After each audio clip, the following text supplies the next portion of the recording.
Então, a gente sabe que o capitalismo se forma na Europa primeiro, né? E antes que eu seja acusado de eurocêntrico, eu vou trazer o debate para a Europa, não porque eu acho que os europeus são superiores na produção intelectual, mas porque o capitalismo surgiu lá primeiro. Então, assim, o Marx, por exemplo, é europeu porque não tinha como ele não ser. Ele analisou a realidade que ele estava vivendo e o capitalismo surgiu na Europa primeiro.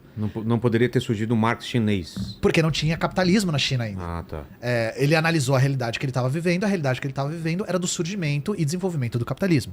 E durante esse surgimento, os trabalhadores voltaram para suas próprias organizações contra um sistema que claramente estava gerando uma quantidade de pobreza e miséria e opressão que era bastante visível naquela época. E eu acho que isso é uma coisa incontroversa, né, Vilela? Sim. Mesmo as pessoas que são defensoras do capitalismo... É. Pois é, as pessoas que são defensoras do capitalismo dizem tinha muita violência e abuso e as fábricas eram muito extremas e insalubres, mas isso foi superado. Esse é o argumento dos defensores do capitalismo, né? Mas é ponto pacífico que o capitalismo nessa época era muito brutal. Sim, quando ele se desenvolve, aí tem a distribuição um pouco da riqueza e essa riqueza para o mundo, melhora um pouco as condições. É o discurso o nosso, aí só para deixar isso liberal, também, né? deixar a minha posição clara, nós defendemos que todo benefício que os trabalhadores conseguiram foi mediante luta, não foi mediante um progresso natural do capitalismo. Entendi. Foi mediante...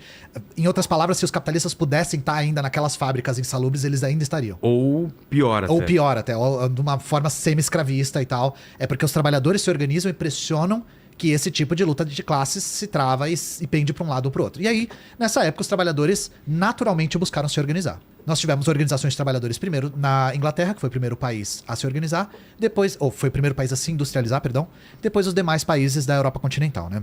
E o que acontece? O Marx surge como essa mente que tenta entender esse novo mundo, e não só entender, mas propor um caminho de mudança para esse novo mundo.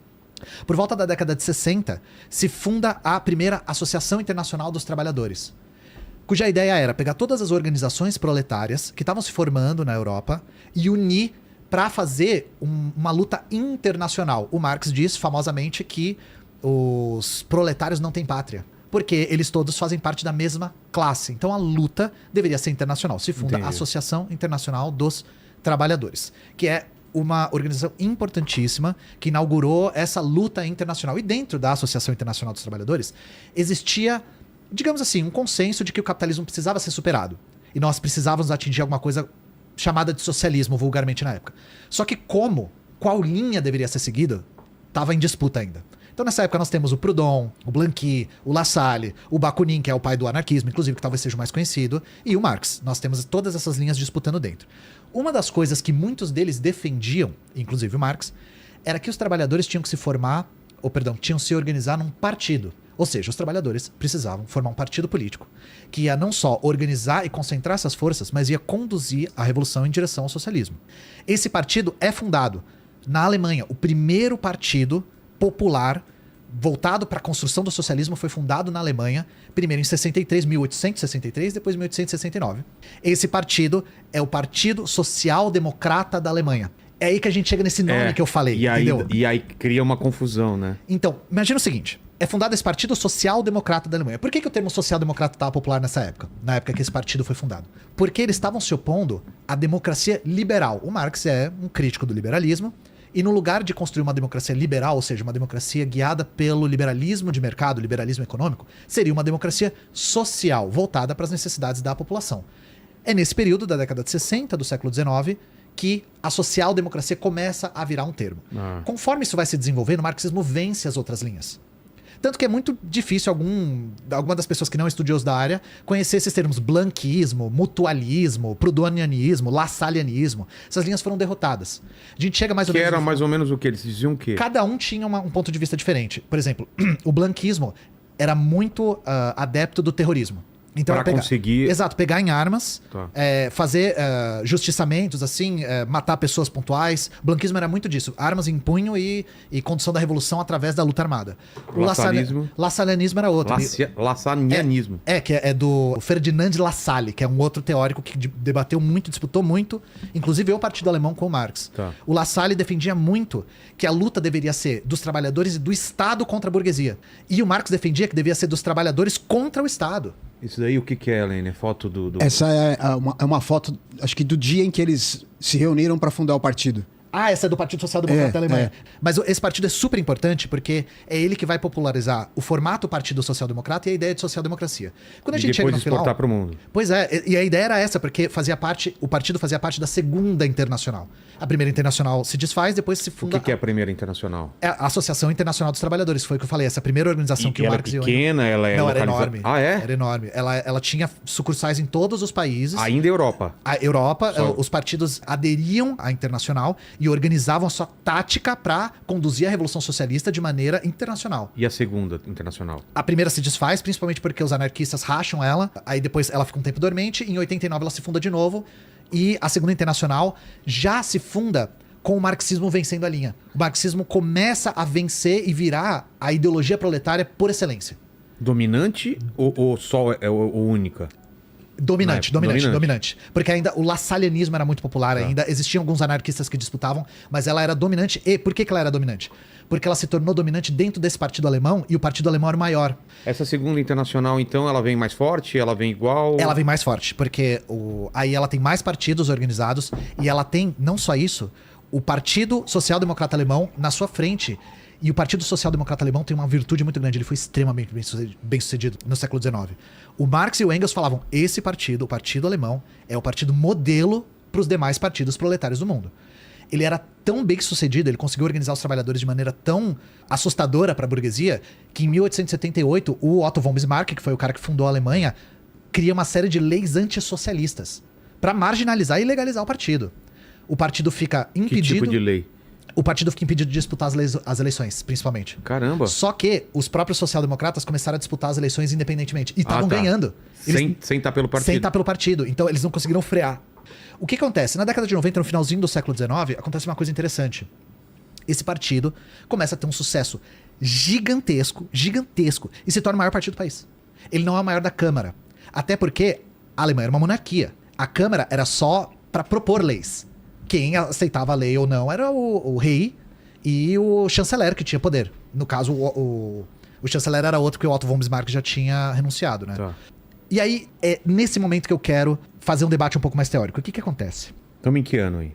A gente está em 1890. 1890 é um ano fundamental. O marxismo se torna dominante. O Partido Social Democrata da Alemanha começa a ganhar muito espaço e vira o maior partido do país. Dentro do partido começa uma movimentação. Por que o partido estava avançando tanto num momento no qual fazia muito tempo que não tinha uma crise? A ideologia dele começa a mudar. Então assim, o capitalismo na Alemanha expande demais nessa época. As indústrias crescem pra caramba. A Alemanha tinha a maior população da Europa disparado. Eles tinham uma disponibilização de mão de obra gigantesca. Eles começam a ter, na verdade, uma melhoria da classe trabalhadora pelo valor de face. O que alguns ideólogos do partido começam a observar? A via revolucionária não é mais necessária. Porque o povo está se beneficiando? Exato, porque o país está crescendo. O capitalismo não está apresentando um sinal de crise, porque essa é uma das coisas que o Marx e o Engels dizem. O capitalismo, ele tem crises cíclicas. Então, a gente precisa romper com esse sistema, porque as crises vão sempre ficar piores. Eles estavam certos. O nome dessa crise que estava sendo gestada chama-se Primeira Guerra Mundial. E esses teóricos começam a dizer, Marx estava errado. A gente está vendo cartel, a gente está vendo truste, a gente está vendo monopólio. Isso tudo vai impedir que uma crise aconteça. E mais, a gente está vendo a instituição agora... Vai impedir ou vai... Eles achavam que ia impedir. Ah, tá. Eles achavam que ia impedir. A gente sabe que isso é um delírio hoje, exatamente. Né? Mas é o contrário disso. É justamente o contrário. E eles diziam também, a sociedade civil está ficando cada vez mais democrática. Olha a gente é o maior partido da Câmara. A gente consegue disputar as eleições de igual para igual. As crises não vão mais acontecer. O Engels, nessa época mesmo, diz que isso é uma ilusão. De que isso estava gestando uma crise que ia ser sem precedentes. Ele estava absolutamente correto por conta da Primeira Guerra. Só que tem uma coisa muito importante, Vilela. Eu li uma pancada de livros para preparar esse tipo de material, porque me interessa muito esse tema. Pouquíssimos falam de uma coisa que para nós que estamos no sul global é fundamental. O século XIX não foi só palco do crescimento industrial na Europa. Ele também foi o palco do avanço colonial sobre a África e sobre a Ásia. Exato. O que acontece? Em 1884, acontece a Conferência de Berlim, que declara a terra do Saara para baixo, ou seja, a África subsaariana, como terra nullis, terra de ninguém. Porque aqueles povos incivilizados, estou pensando como eles estão pensando, sim, tá? Sim. Aqueles povos incivilizados não conheciam a ideia de propriedade privada, então aquela terra não era de ninguém. Começa a divisão, a corrida pela África. E a Alemanha entra nessa corrida. Só para você ter uma ideia. A gente não conhece as colônias alemãs porque a Alemanha perdeu a guerra. E quando ela perde a guerra, ela perde as colônias. Mas eu anotei aqui para não esquecer. A Alemanha forma a África Oriental Alemã, que tinha Burundi, Ruanda e Tanzânia. Funda o Sudoeste Africano Alemão, que é a Namíbia. O Camarões Alemães, que é o Camarões, Gabão, Chad, Congo, República Centro-Africana e Nigéria. E a Togolândia, que é o Togo e Gana. E, Vilela, quando eu falo a palavra genocídio, qual que é a primeira coisa que vem na sua cabeça? Holocausto. O Holocausto. Inclusive, o nome genocídio vem por causa do Holocausto. Tá? Você sabe qual não foi... existia esse termo antes. Não, o termo veio depois do Holocausto. Que é a matança de um grupo étnico. O extermínio de um grupo étnico, por razões étnicas, inclusive.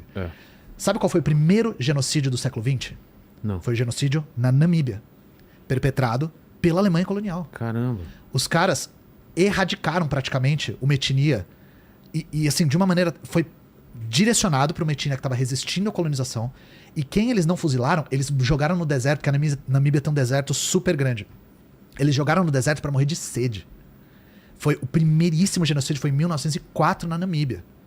E assim, até hoje, a colonização alemã se faz ver na Namíbia. 80% das terras é de propriedade de descendentes de alemães na Namíbia. Então assim, o colonialismo alemão era o que estava permitindo, em grande parte, esse incremento da qualidade de vida na Europa. Na Alemanha como Estado-nação. E né? também Inglaterra, França também. Mesmíssima coisa. Então é importante a gente observar. A questão colonial é fundamental quando a gente fala de melhoria da classe trabalhadora em países do centro do capitalismo. Porque isso é verdade até hoje. Pode ter mudado a forma, mas o seu conteúdo não mudou. Quando a gente fala de bem-estar social no Canadá, é aquela coisa, visite o Canadá antes que o Canadá visite você. Porque o Canadá é um país extremamente predatório. É mesmo? Muito, inclusive com o Brasil. Em que sentido? Extração de recursos naturais sem nenhum tipo de fiscalização. Os caras estão aqui... Entra atropelando, rasgando. O Canadá é realmente um país muito virulento. A Noruega a Suécia Eu não preciso nem falar os Estados Unidos, claro. Os Estados Unidos, todo mundo sabe. Eu não preciso nem falar da França, da Inglaterra e da Alemanha e da Itália, etc. Né? Esses países são países que exploram o sul global e o seu proletariado, às vezes, né, nem sempre tem a ilusão de que a sua vida está melhorando e esse é o caminho que... Não, e tem uma vida melhor, realmente. Porque as crises vão onde... e voltam. As crises vão... E agora a gente está tendo uma crise sem precedentes na Europa, que justamente está fazendo o fascismo voltar a crescer lá, principalmente tendo os imigrantes como bode expiatório. Isso é uma coisa que a gente está vendo lá, né? O Lênin colocou um mapa da Aqui, África. Ó, África de Sudoeste, tá vendo? A colonização, né? A inglesa, a roxa, cadê a alemã? A alemã é o marronzinho. Marronzinho? África do Sudoeste, África Oriental Alemã.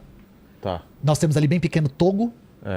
Esse era o Império Colonial alemão, que inclusive os alemães da época diziam que eles estavam sendo humilhados pelas outras potências, porque era pequeno demais. Porque a Alemanha entra meio tarde nessa disputa. A França, cara, o tamanho do território da França é assim até hoje. Praticamente esses países são neocolônias da França. Pra você ter uma ideia, a moeda de boa parte desses países é emitida no Banco Central francês até agora. Ainda? É o Franco Colonial francês, o CFR. Enfim, isso que acontece. Essa ideia de que o capitalismo estava abrandando a luta de classes, melhorando a vida da classe trabalhadora, era uma ilusão. Isso estava gestando uma crise gigantesca. Inclusive, a Primeira Guerra é uma crise pela partilha do mundo. É uma disputa entre potências para colonizar o restante do planeta. E aí é que surge uma coisa interessante. Existe um teórico de dentro do partido que ia representar esse ponto de vista, que é o ponto de vista de que uma revolução não era mais necessária. É um cara chamado Edward Bernstein. O Bernstein, ele era o redator-chefe do jornal do partido. Então por isso que ele tinha muita voz. Ele tinha um meio de comunicação muito importante. E o Bernstein, depois da década de 90, observando as melhorias que o capitalismo estava supostamente trazendo para a classe trabalhadora alemã, ele começa a teorizar o porquê que o Marx e o Engels não particularmente estavam errados, mas estavam com uma leitura incompleta, e de que agora o foco deles, como sendo o maior partido do país, devia ser a disputa parlamentar. Tá. Ou seja, não é mais necessário... Dentro das regras das regras civis. Democráticas. A ideia é, nós temos que disputar o máximo possível até instituir uma sociedade civil que equipare as classes. Ou seja, perante a lei todo mundo tem que ser igual. Se o jogo for esse, a gente até consegue construir o socialismo através dos parlamentos. Porque a lógica dele era, os proletários são a maior parte, os trabalhadores não proletários, né, são a maior parte da sociedade. Se a gente continuar disputando as eleições, a gente consegue atingir o socialismo através das eleições, né? E isso começa a ficar muito popular dentro do partido e é sintetizado por uma frase dele. Uma frase que é citada... Mas era genuíno? Ou Era genuíno. Ele genuinamente pensava dessa forma. Não era uma forma de não, enganar o pessoal. Não, ele realmente pensava dessa forma e ele entra em debate atrás de debate atrás de debate. Caso alguém aqui seja estudioso da área, existe um livro que sintetiza esse debate, pega todos os textos dele, todo mundo que respondeu, chamado Marxismo e Social-Democracia, o Debate Revisionista. É um livro que é fantástico. Se você gosta desse debate, esse livro traduz do alemão para o inglês, pelo menos, né? Porque ninguém é obrigado a aprender alemão para entrar nesse debate. E se você quiser estudar, esse livro sintetiza isso. Tem uma frase do Bernstein que é muito citada para sintetizar esse pensamento. Ele diz o seguinte: eu, francamente, admito que eu tenho muito pouco sentimento ou interesse no que é frequentemente chamado de objetivo final do socialismo. Esse objetivo, qualquer que ele seja, não significa nada para mim. O movimento é tudo. O que o Bernstein está querendo dizer aqui? Ele estava travando uma luta entre quem acreditava que o socialismo tinha, sim, um objetivo final, que a social-democracia tinha um objetivo final, construir o socialismo, e quem acreditava que a vida estava melhorando tanto na Alemanha que valia muito a pena fazer de tudo para expandir o trabalho parlamentar. Entendi. Você tá entendendo onde eu tô querendo chegar? É, sei. Você tá entendendo que o negócio tá começando a ficar familiar aqui? E aí, o que coloca um prego nesse caixão? A Primeira Guerra Mundial. Na Primeira Guerra, o que acontece? Essa bancada da social-democracia, que era o maior partido, mas não compunha a maioria, porque a direita estava fragmentada em vários outros partidos. Mesmíssima coisa com o PT. O PT já foi o maior partido, mas nunca compôs maioria aqui no Brasil. Mesma coisa. O que acontece? A Primeira Guerra eclode. E aí eu te pergunto, Vilela, qual devia ser a postura de socialistas perante a Primeira Guerra Mundial? É que agora você tem o benefício da distância histórica. Você sabe a brutalidade que foi. Não, essa é contra a guerra, claro. Exato. O que eles fazem? Eles se colocam a favor da guerra. Então, mas qual justificativa? Esse foi o problema. Eles votam a favor dos créditos de guerra para armar mais as forças armadas para o esforço de guerra. E a justificativa foi: nós precisamos proteger a nossa nação de agressores externos. Qual que é o grande problema disso? Existe uma coisa muito familiar que eu vou citar agora, que é o que a social-democracia faz para criar as próprias bases que vão derrubar ela no futuro. Desde o século XIX, desde o final do XIX, quando a social-democracia estava intensificando o seu trabalho parlamentar, isso aconteceu nos outros países da Europa também, França, Inglaterra, eles começaram a praticar uma coisa chamada política de compensação. Então, por exemplo, uma das grandes forças de oposição à social-democracia eram as forças armadas, eram os militares. Só que os social-democratas começaram a defender, apoiar os militares em troca de aprovar projetos que beneficiavam a sociedade civil e os trabalhadores. Tá. Isso se chama política de compensação.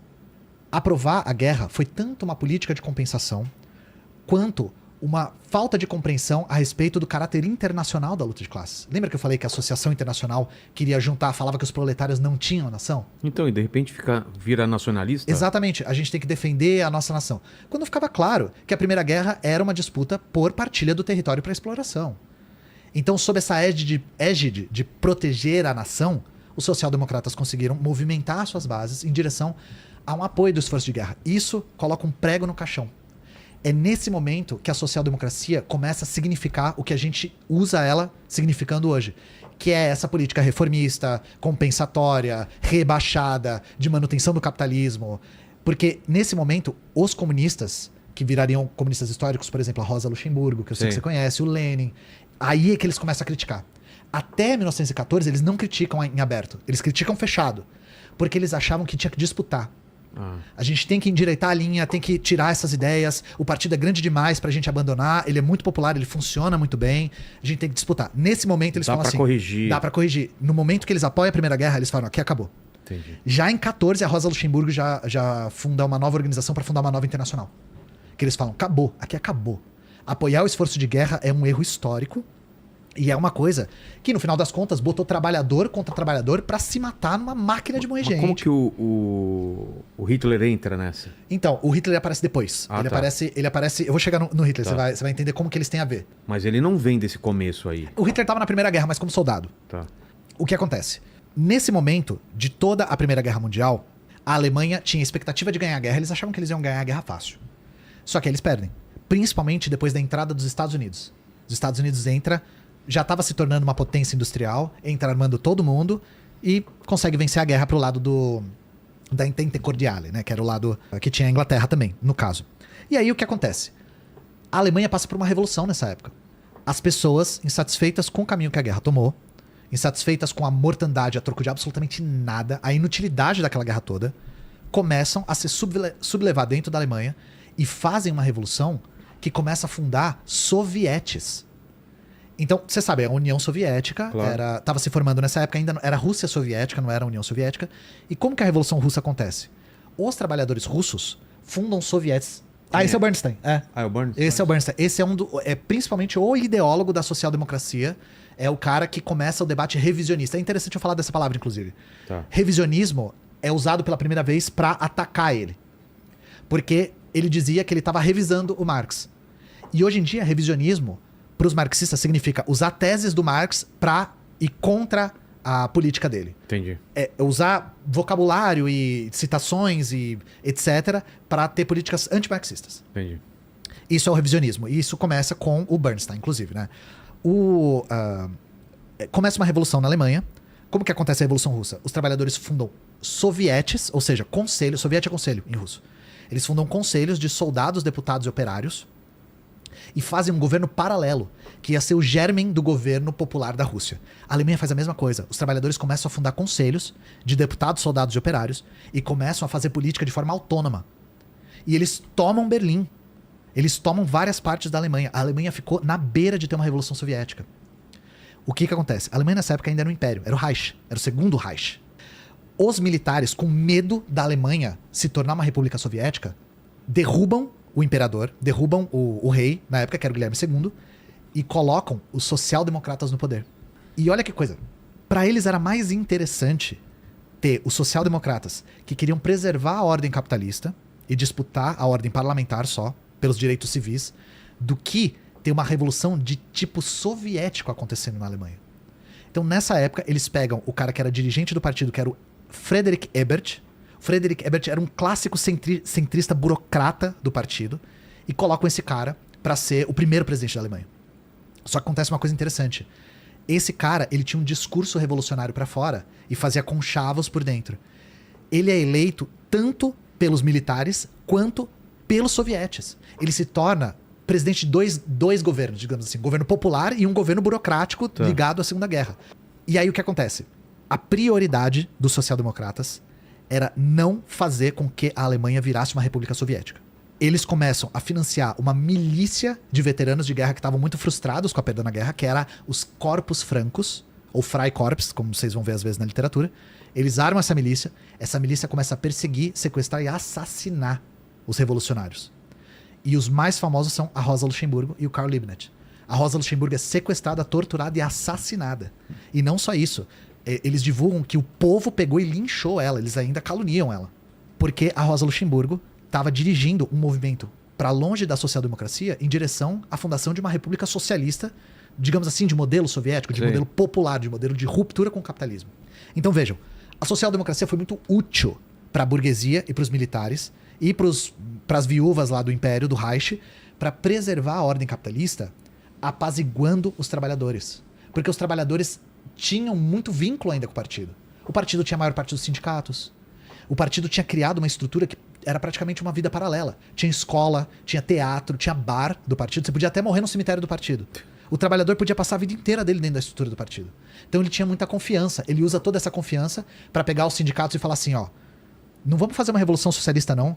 Se a gente disputar o parlamento aqui, a gente continuar na nossa luta civil, a gente consegue atingir o socialismo. E aí eles freiam essa revolução, a revolução morre, e aí começa a República de Weimar. Eu não sei se você já ouviu, que é a república que tem a grande inflação. A inflação gigantesca, a crise que gesta inclusive o nazismo. Tá. E aí é que tem uma coisa interessante. Os bolcheviques russos estavam olhando tudo isso. E é nesse momento que eles começam a fazer uma oposição muito virulenta à social-democracia. Eles dizem que a social-democracia é a ala moderada do fascismo. E essa é uma frase que incomoda muita gente porque parece um pouco extrema. Equiparar fascismo com social-democracia. Mas é importante a gente entender o contexto. O contexto é, primeiro, um contexto no qual a Revolução Socialista era muito real. Pra gente, agora parece uma coisa distante, uma coisa irreal, ou do passado, ou do futuro. Estava acontecendo naquele momento. Vários movimentos revolucionários estavam avançando, a Rússia tinha sido bem sucedida, outros países, a Hungria tinha sido bem sucedida, a Alemanha por um tempo foi bem sucedida. O socialismo estava na ordem do dia. E o que eles querem dizer com isso? Eles querem dizer que todas as vezes que a social-democracia pode escolher entre fascismo e revolução proletária, ela sempre vai optar pelo fascismo. E isso é uma coisa que tem precedentes históricos. O que acontece? Os social-democratas continuam governando a República de Weimar, e aí, por conta dessa política de compensação, eles começam a favorecer os militares. Esses militares começam a gestar a semente do nazismo. O nazismo teve um apoio imenso dos militares. Você acha que quem armou as SA e SS, Vilela? Você acha que eles conseguiram a arma da onde? Os militares armaram os nazistas. E aí você entende que, através da política de compensação, ou seja, a gente dá um pouquinho aqui para conseguir um pouco lá, a social-democracia vai criando as ferramentas para ser derrubada, claro. Ela própria. Ela começa a alimentar o que vai derrubá-la no futuro. Esse é que é o grande problema da política de compensação. E uma coisa que a Rosa Luxemburgo fala o tempo todo é: política nenhuma é nem reformista nem revolucionária pelo valor de face. A gente sempre defendeu que os comunistas disputassem eleições. Eu não quero ser mal compreendido aqui. Inclusive, as pessoas que não disputavam eleições só por uma questão de pureza, os comunistas chamam de esquerdista. É a pessoa que quer se manter pura, não quer encostar na parte suja da democracia burguesa e acaba não disputando, mas por uma questão de princípio, não por uma questão de prática. A gente sempre defendeu, desde o Marx e Engels, passando pelo Lenin, que a gente tem que disputar eleições sim. Só que a gente tem que usar o parlamento burguês como tribuna do povo para avançar no nosso projeto, para fazer o projeto ficar mais popular e que todo projeto que seja apresentado tenha um contexto de avançar a política revolucionária. Política por política, fora de contexto, não é nem revolucionária nem reformista. Todas as políticas têm que contribuir para a construção de uma ruptura total com o capitalismo. Tá. Essa é a política dos comunistas para com o parlamentarismo. A social-democracia está sempre olhando para a ordem do dia. Está sempre olhando para o problema do momento. E isso é uma das coisas que é fundamental. Essa política de compensação, por não estar dentro de uma tática a longo prazo, não enxerga que ela está construindo as próprias bases para a própria ruína. No caso da Alemanha, isso é muito patente. A social-democracia, ao fazer política de compensação com os militares, favoreceu o nazismo, que ia ilegalizar, perseguir, prender e matar um monte de gente depois. A pedra pedra não é uma boa. O prego nesse caixão foi justamente as eleições que o Hitler disputou. Em 1932, o Hitler disputa as eleições junto com o Hindenburg. Esse é uma foto do Weimar. Não, Weimar é uma região. Weimar é que eu procurei aqui como Weimar, apareceu a foto desse cara aí. A República de Weimar foi fundada na região de Weimar porque Berlim, que era a capital, estava em guerra na época. Então eles não conseguiram fundar a República lá. Mas esse, eu acho que esse é o Hindenburg, na real. Dá uma olhada aí, eu acho que esse é o von Hindenburg. Tá. Nossa, aí vocês estão me colocando aqui, testando quiz de historiador. Quem é esse alemão aqui? É o Hindenburg. Aí, ó, vixe, Ô, Leni, nota 10. Você mirou em um, acertou em outro, Nota cara. 10, nossa. O que acontece? Esse cara é importante pra isso, eu ia falar dele agora. Tá. Na eleição de 32... Eu sei, o Lenin estudou, ele sabia que era Lenin, né? Se antecipou, né? Lenin, né, meu? Lenin. O Lenin, né? O segundo turno nas eleições de 32 é entre o Hindenburg, o Hitler e o Thälmann, que era comunista. Tá. Quem que os social-democratas apoiam? O Hindenburg. cara. Eles não querem apoiar o comunista.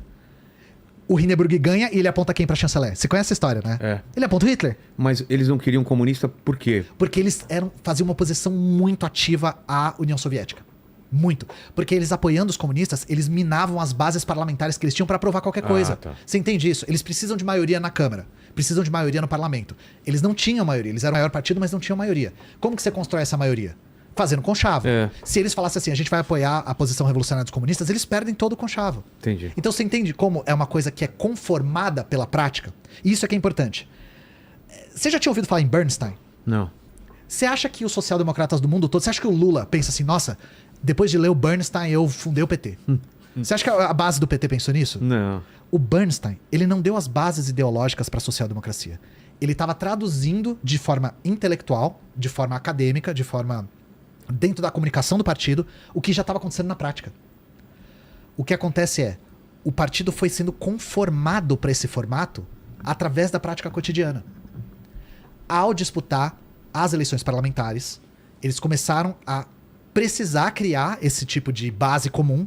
Essa base comum nunca vinha para o lado da esquerda, sempre tinha que ser com a direita. A política de compensação ficou necessária.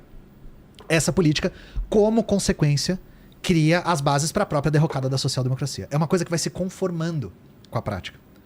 Então, a social-democracia é uma consequência do capitalismo. E é uma coisa que os teóricos dizem. Ela sempre vai surgir porque a gente está submetido numa sociedade que tem luta de classes.